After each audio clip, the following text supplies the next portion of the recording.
This is Anna Hunt with the Communications Media Department at Ames Community College in Greeley, Colorado. Everyone likes a good underdog story, the ones where someone goes from the bottom to the top. But we fail to realize that there are underdogs everywhere. Most of them we know about are celebrities or they're somehow well known. There is a whole other group of underdogs with their own stories, and that they may not be famous or have a movie about them, but their story is just as inspiring. The underdog in this story is Karen Sue Wambolt. She's not famous, but from what she's been through, she should be.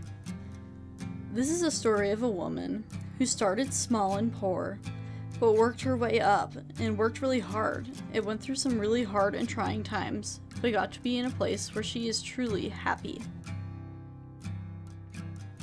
I'm the second oldest of 7 kids. My parents had 6 girls and 1 boy. And I actually had a stepbrother and a stepsister, which was pretty unusual for that time. I was born and raised in the same house my mom actually still lives in. She still lives there, actually, with my older sister. A Colorado native. Doesn't happen very often. I grew up in Littleton, and actually, I guess it's called Greenwood Village now. My mom lives in the same house I was born in. My parents lived in that house my whole life. I actually moved away from out of the house, away from my parents when I was 15, but still lived mostly in the south end of town, Littleton, Englewood, then started working a little bit further north. When I got married, I moved up north, and now I just stayed. We lived in a fairly affluent area and didn't belong there. The only reason why we weren't homeless is my mom's mom had a little bit of money. My dad was an alcoholic, and so didn't work very frequently, didn't work very often. My mom worked sunup to sundown in jobs that were below her, just so we could eat, just so we could keep the lights on and pay the bills. And so it was tough because we always were kind of looked down upon. You know, I went to school with kids that had money and their families had money and the kids had new cars. And, you know, we fairly frequently, you know, didn't have enough to eat, or, you know, for school each year you would either get a pair of shoes or a pair of pants, literally. So it was kind of tough because you always felt bad. You always felt like you weren't good enough. What during your childhood helped make you who you are today? My dad had a lot of trouble.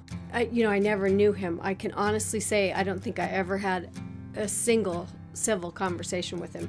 He was angry, he was distant, he was in the last throes of being just an alcoholic, and so he wasn't even a parent. So it was hard. I think the only reason why I decided to make anything out of my life was out of spite, which I don't recommend. That's really not a good motivating factor, but you know, he always told us we were worthless and we would never amount to anything, and you know, we would never be anybody. And I just took a hold of that and decided, no, I'm going to prove him wrong. I am going to be somebody. I am going to not be stupid and lazy like he insists that we all are.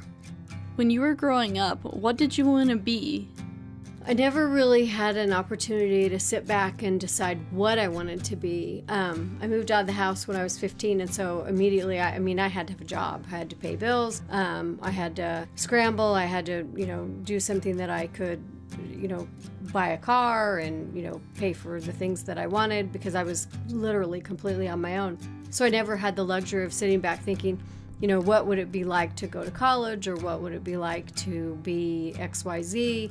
I just had to hit the ground running and start to make a living and figure out something that I could be good at. What was your first job? Well, my first job that I got actually paid for, my mom's family owned a greenhouse out in Parker. And so as a kid, and I'm sure as young as, 10, 11, 12 probably, we'd go out with my mom in the summer, because of course that's where my mom worked too.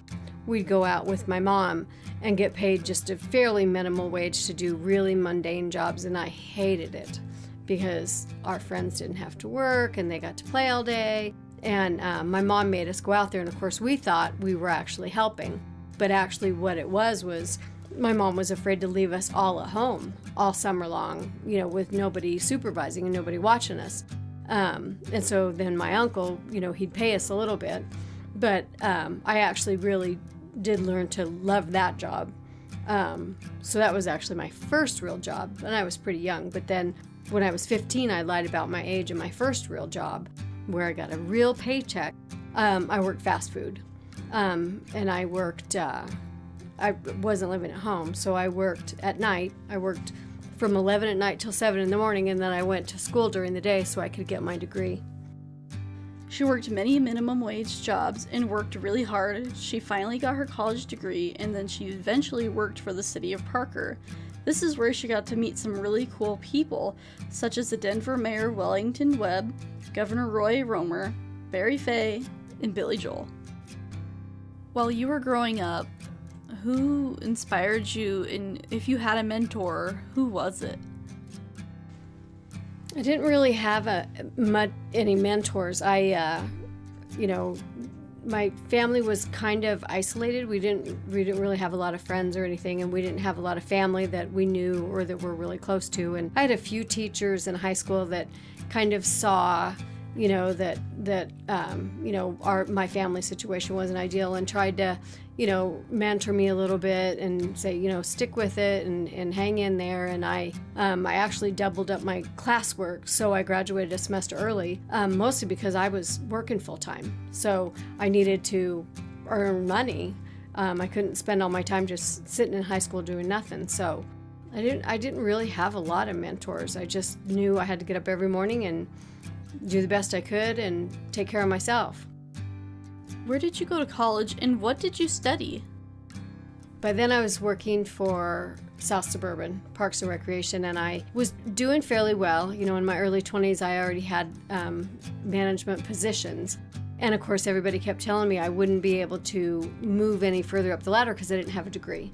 And I would constantly look at my bosses and think, I could do that job. They're not working that hard. I know I could do that. And wanted to be the boss. And I wanted to come and go as I please. And I wanted to set my own schedule. And I wanted to be in charge. And so I enrolled at Arapahoe Community College. And then from there, I transferred to University of Colorado at Denver. And it took me 6 years, almost 7 years, to finish a 4-year degree. But it was a lot of hard work, but I think it ended up being worth it. What kept you motivated through the really hard times and through just life in general? It seems like there was always something that I was trying to accomplish. When I was younger, I was working, and I was working for the next job or the next position or moving up or doing something, career-wise. And then when I got married and had kids, we lived on the farm, and I tried to, do the best that I could with just everything. I wanted to be a good mom, I wanted to be a good wife, wanted to be a good mother, wanted to learn how to cook and clean and, and farm and grow things. And so I've always been really driven. And one of those people that they sometimes call a lifelong learner. I truly believe that the day you quit learning is the day you start dying. So I love to learn, and I love to hear new things, and love to pick up things that I think are interesting. What has been your proudest moment so far in your life? That changes because, with each accomplishment, that you revel in a success of something that you've worked so hard for, that fades as you get onto your new accomplishment. And probably the thing I'm the most proud of is my kids. I think people don't take having children very seriously. And I tease all the time that God lets anybody have kids. But I think I took it really seriously and really have committed, 15, 16, 18 years of my life solely to making sure that my kids have what they need to be successful. And not just to spoil them and give them everything they wanted to, but, to do the hard work, make them learn and make them survive and make them succeed and make them, tough and vulnerable and make good choices on their own and, teach them, not just, do for them. But I, now that obviously my kids are bigger, it's you just can't even measure the reward that you feel when your kids are doing well. What do you think has been the hardest part of your life so far? And that's another one where, once you get past it, it seems to not be as important as it was.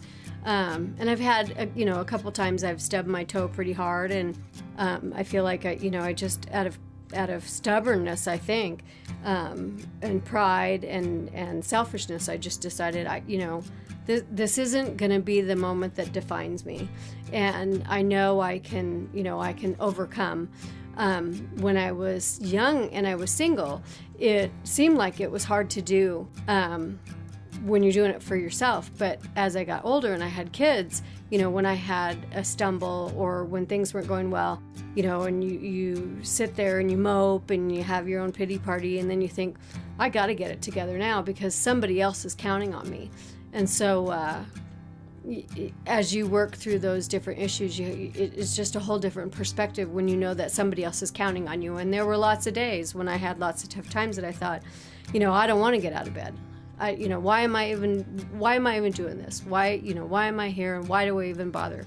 And then, of course, in just that blink of an eye, it dawned on me, well, you brought kids into this world, and so you got to suck it up, and you got to, you have to do what you've got to do because you're responsible.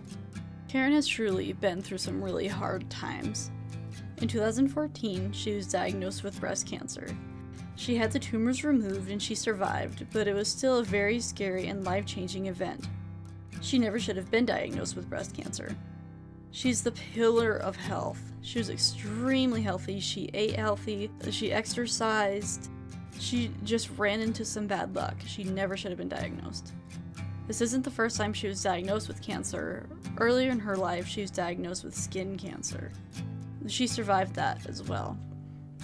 Along with her other hard times, she was divorced from her husband, and she had to move away from the farm she loved to live on, and she took her kids and they moved into the city.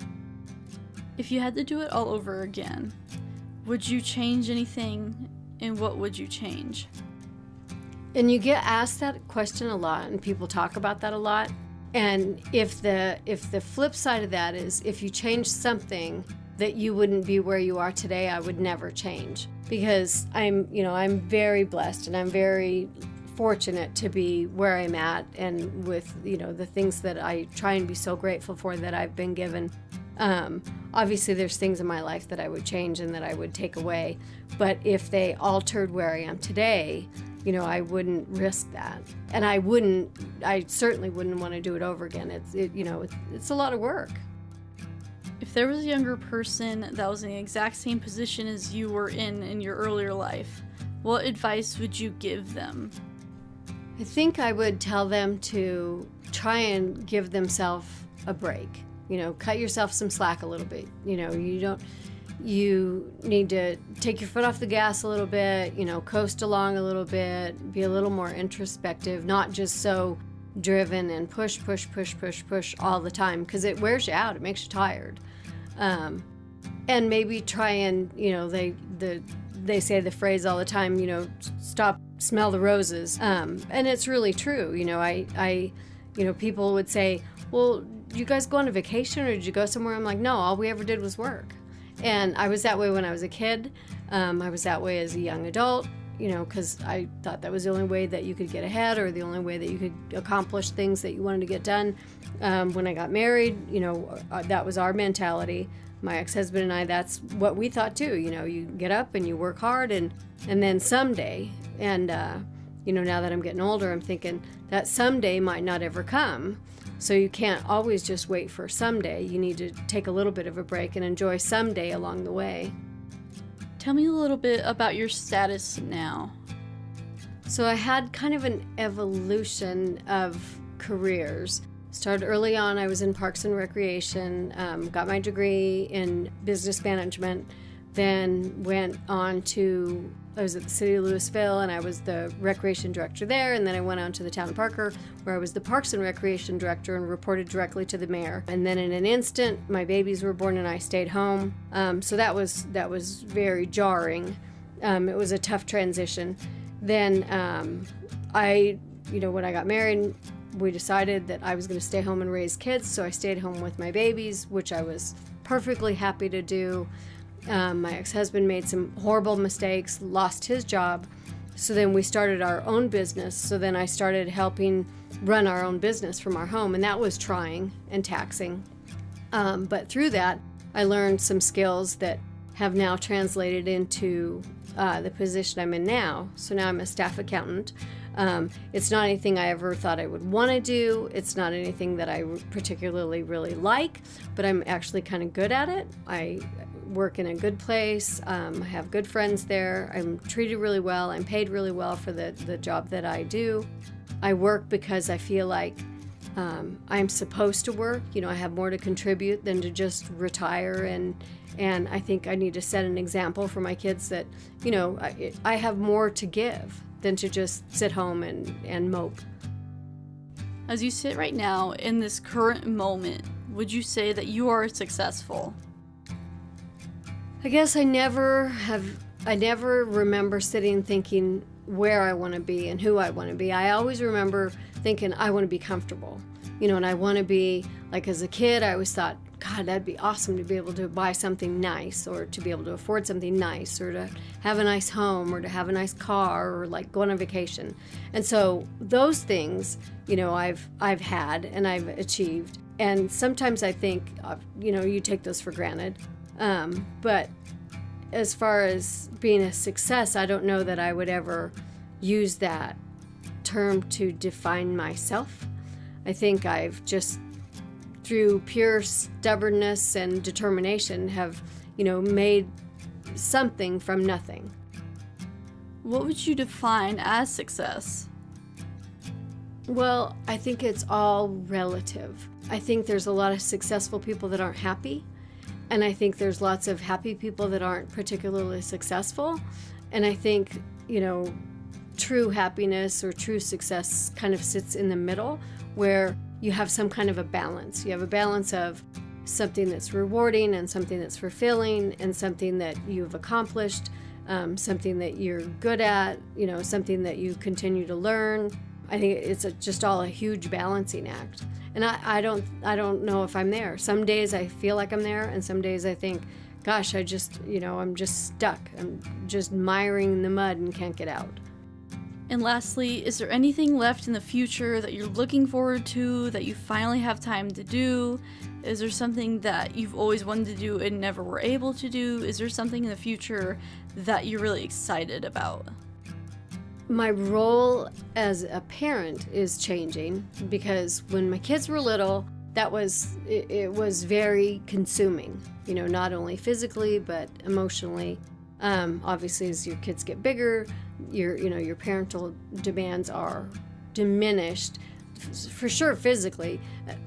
Emotionally, not as much, because you worry 10 times more, and the consequences are so much larger than, between your kid falling off their bike and splitting their knee open and your kid getting in a car with a drunk driver. There's a huge transition there. But now that my role is diminishing as a parent, I do look forward to reaping all that hard work and those rewards by, watching my kids be successful and get married and have their own kids, and hopefully, being a part in their lives to enjoy, all the hard work that we've all been through. From Karen's story, we learned that hard work and determination helped her to get to where she is now. She is really happy right now with where she's at. She loves her job as a staff accountant. She's done some really cool stuff. When she was working for the city of Parker, she got to meet some really cool people. She has 3 beautiful kids who are all really successful and doing really well in college. She helped build up a really successful construction business with her ex-husband. She saved her money her entire life so she could build a beautiful home out in the middle of nowhere. It's a beautiful $1 million house, and she's very proud of it. She's been through a lot of stuff. I think what really helped her get through her life was being a survivor and being brave. She survived a lot of things. I mean, she survived living in a household that wasn't very well off. They didn't have very much money. It was kind of hard to get by. Her dad was an alcoholic. Living on her own when she was at 15, she survived through a marriage that wasn't really working. She survived through the divorce. She survived through 3 teenage girls. She survived from having cancer twice. She's survived through building a house twice. She's built a house a handful of times. And she is just a superhero. She's the most heroic and brave person I've ever met in my life. And I think she's really somebody that everyone should look up to and should be inspired by just because of her sheer will and determination to make it somewhere. I hope you find her story just as inspirational as I have. She is truly an underdog. She's one that nobody knows about, really. Nobody knows her story. She doesn't have a movie, but she does have a really good story, and she does inspire others.